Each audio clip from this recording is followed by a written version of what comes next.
Local programming on KRWG Public Media made possible in part by viewers like you. Thank you. This is KRWG Public Media, TV, radio, online. News that matters. Now, across the Mesilla Valley and the borderland, the stories that shape our community. From the KRWG Broadcast Center at New Mexico State University, this is Newsmakers. Thank you for joining us for Newsmakers. I'm Scott Mercado. Pamela Cort is the current Las Cruces Public Schools Board President. Originally from Santa Fe, her love of education and passion for teaching began when she was a child. Her grandmother and mother were elementary school teachers. Her grandfather was a high school band director, and her father was a college professor. Pamela taught French at Las Cruces High School for 26 years and was selected as the Las Cruces District Teacher of the Year in 2012 and the New Mexico Teacher of the Year in 2013. Since retiring from teaching in 2019, she has continued her education work through involvement with professional teacher organizations and creating professional development opportunities for educators through NEA-NM-EL3. We're pleased to welcome Pamela Cort to Newsmakers. Well, growing up in a family of educators, what was it about what they did that you watched or saw that sparked the passion in you to become one?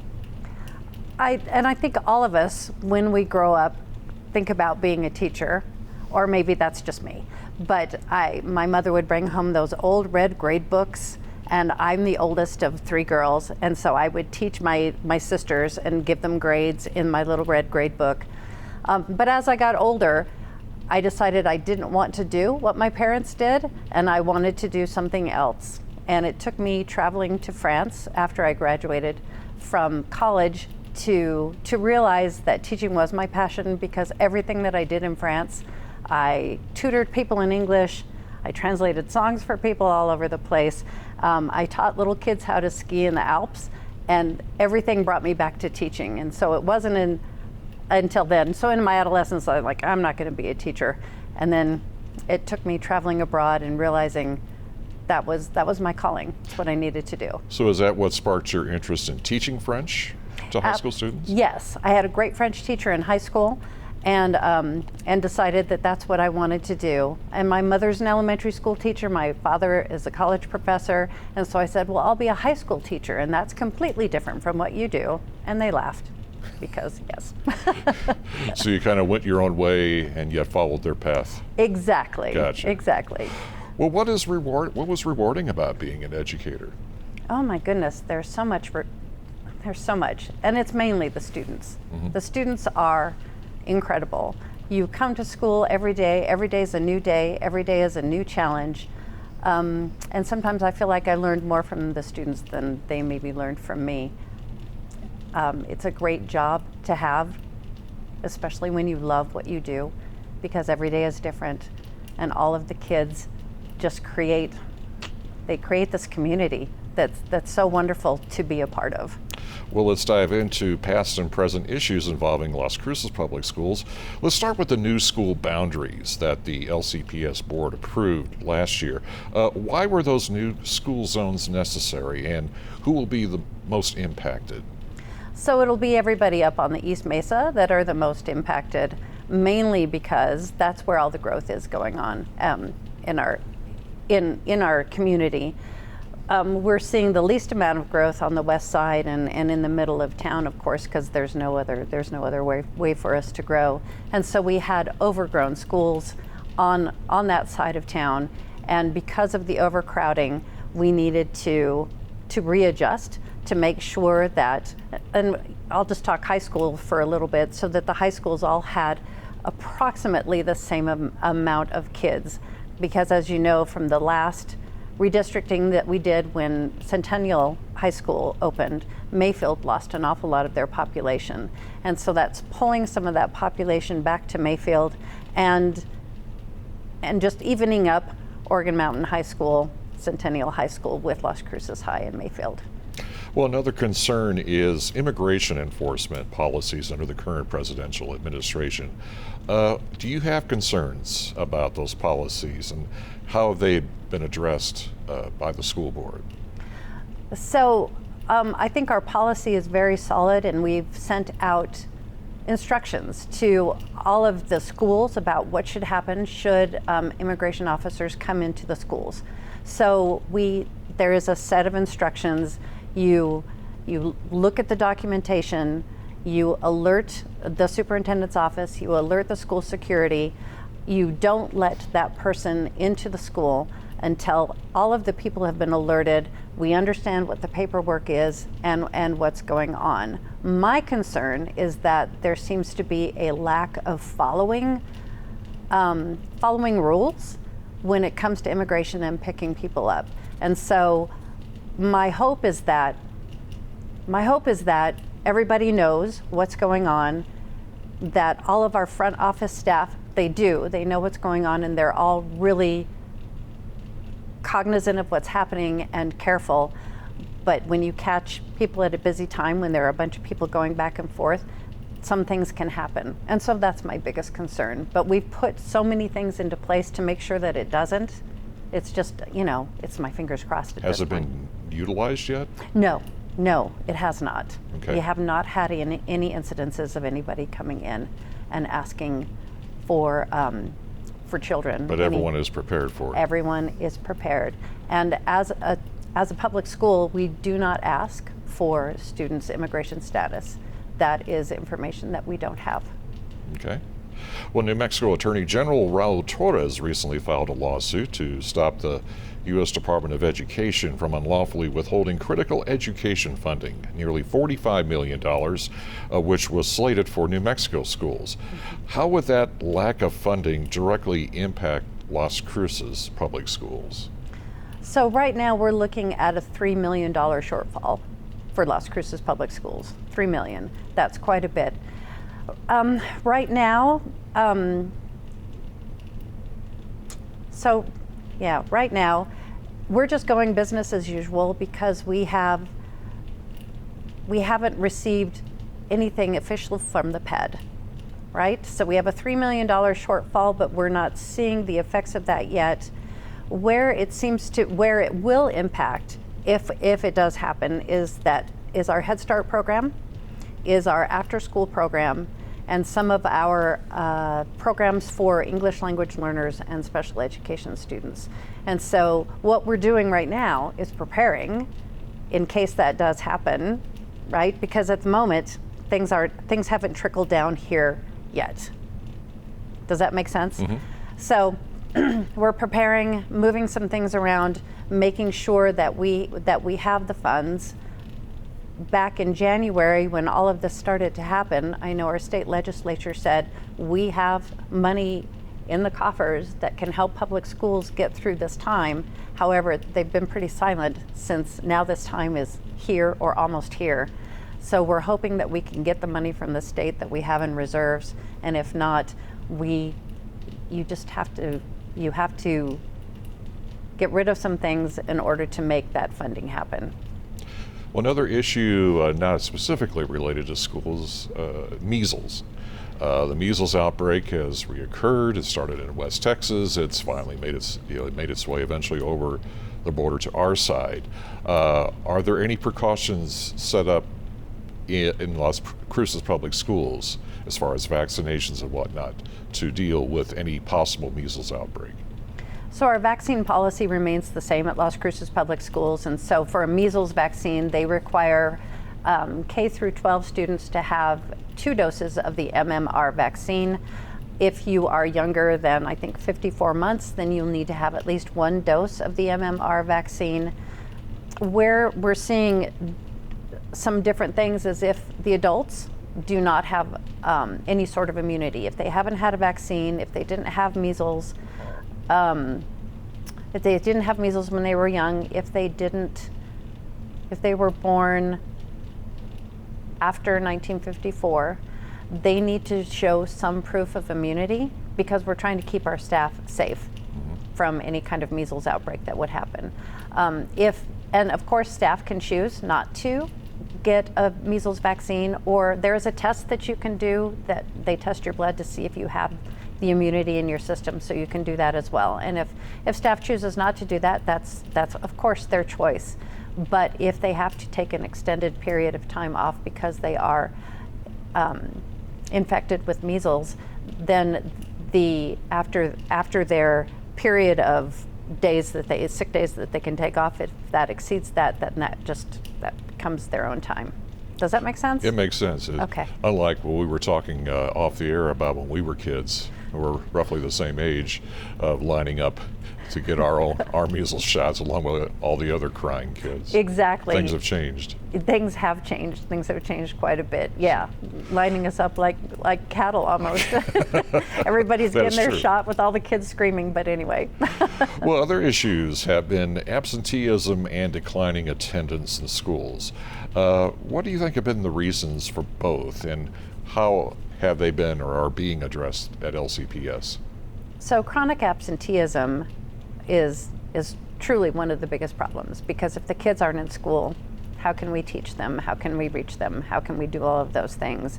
And I think that COVID created a real shift in people's perception of education and the importance of education.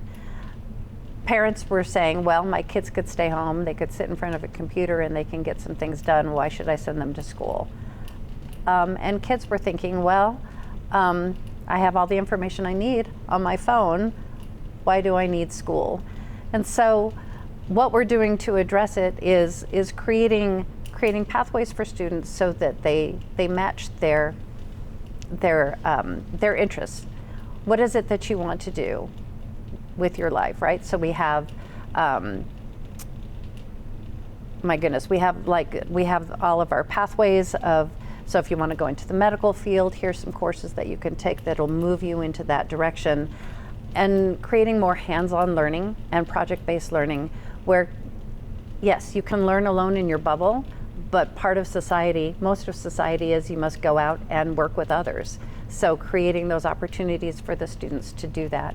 We have a great attendance secretary who is working on doing home visits and finding out from parents and from students, why is it that you are not coming to school?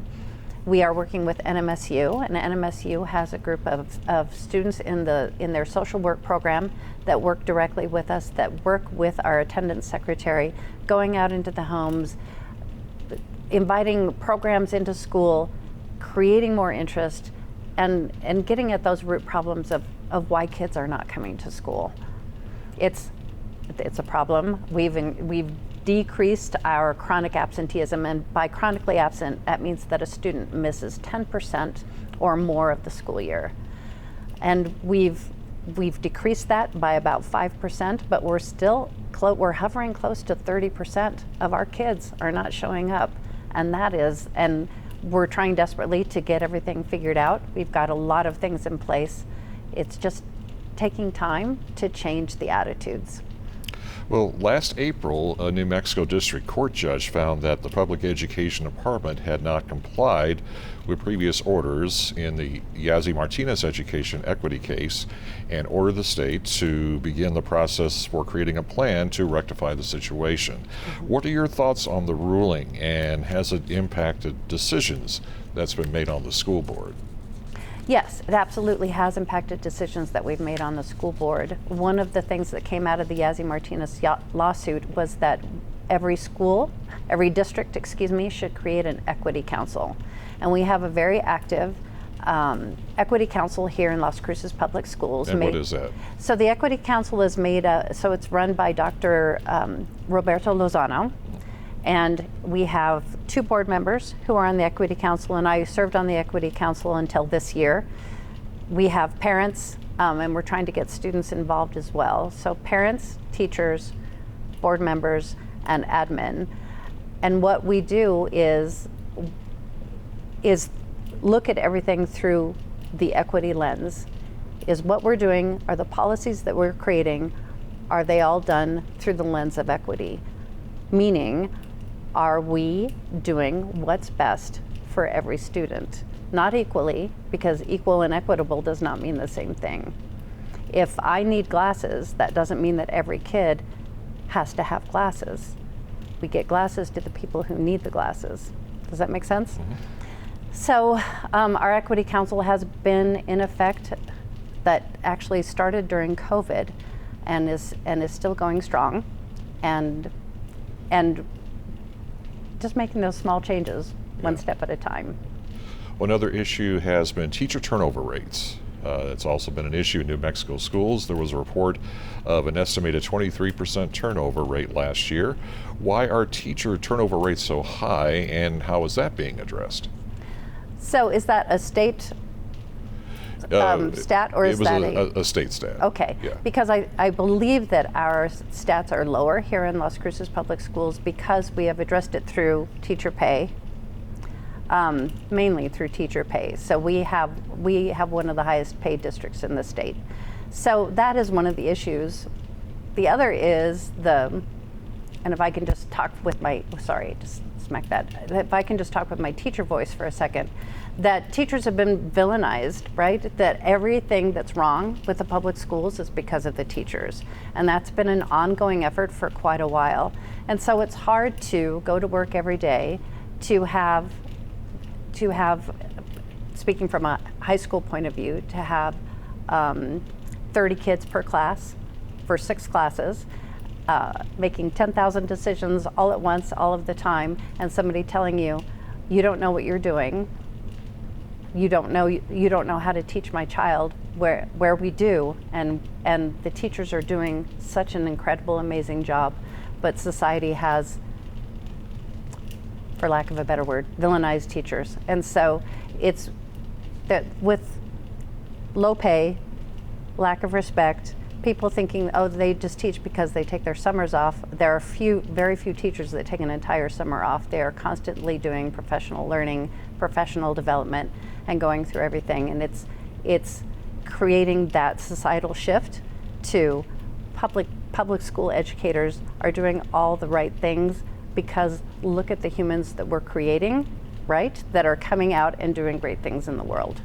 Well, speaking of money, the school board recently passed its fiscal year 2026 operating budget totaling $602 million, which was a 3% increase over fiscal year 2025. I believe teacher salaries was addressed in that, correct? Absolutely, and part of that increase, because we were taking COVID funds, ARP funds, and those funds, and applying them towards stipends and teacher salaries, and now we've got to, of course, rearrange and create and make those teacher salaries still exist and still be great. And what were some of the other highlights of the budget increase? So I think the biggest highlight for the budget for me was how much of our budget actually goes to classroom instruction and teachers, and it's close to 70% of our budget. And that's the whole point. And I'll tell you, as a school board member, and this is my 4th year, learning about the budget and learning how the money is dispersed and everything else, it really is, it's daunting. But we have a great CFO, and he lets us know how much of the money is going, how much of the money is going to the classroom, and that's what's important. As board members, we attend finance subcommittee meetings every month, so we can ask the questions, we can do the deep dives into how the money is being spent and where it's going. And it's made us better board members because of it. Well, what about cell phones? Let's talk cell phones. What is the current cell phone policy for classrooms? So the current cell phone policy, it's actually under review right now, because SB 11, the anti-distraction bill, passed in the last legislative session. And so we've gone back and taken a look at our policy, which we're basically keeping the same. And what's going to happen is we're going to deal with implementation, right? Implementation of that policy. So currently, elementary school children can have a phone, but it can only be used before school or after school. That's it. Never out in the classroom, never out in the playground, recess, nowhere. Middle school, it's the same deal. Before school and after school, except you add lunch for middle school. They can use it at lunch. In high school, before school, after school lunch, and during classes. And in middle school and high school, it's teacher discretion. If they want to use it for educational purposes, the kids can use the phone at that point. What becomes difficult is enforcing the rules, because there are ways to use the cell phones. I remember when I was teaching, kids are really good at holding the phone. They don't even have to look, and they can text under the table or without you looking. They're very skilled. They are very skilled. And what would get them is when they had to look at the text back, right? And then you would catch them with the phone.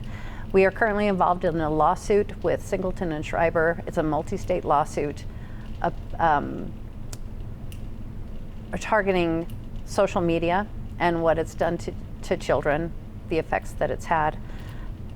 And so our district is part of that lawsuit. You know, it moves slowly, but we are trying to protect our kids. We haven't moved to a absolutely no cell phone policy yet.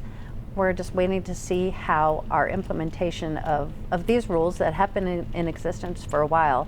Let's start with, let's enforce these rules, and then maybe move to a more severe policy, for lack of a better word. I talked to some high school kids who said, I think it's a good idea, but I use my cell phone in class for notes, for assignments, and for things like that. And so trying to find that balance between education and distraction. Well, we have just a few minutes left. Let's talk about the Go Bond on November 4th. What's going to be part of that? So, if I may, I'm going to look at my notes. You're such an educator. I know. Hello, here are my notes. So our Go Bond election is in November. It's November 4th, I believe. There's also 3 school board seats up for grabs. The district has a $65 million bond on the ballot in November and a $3 million levy.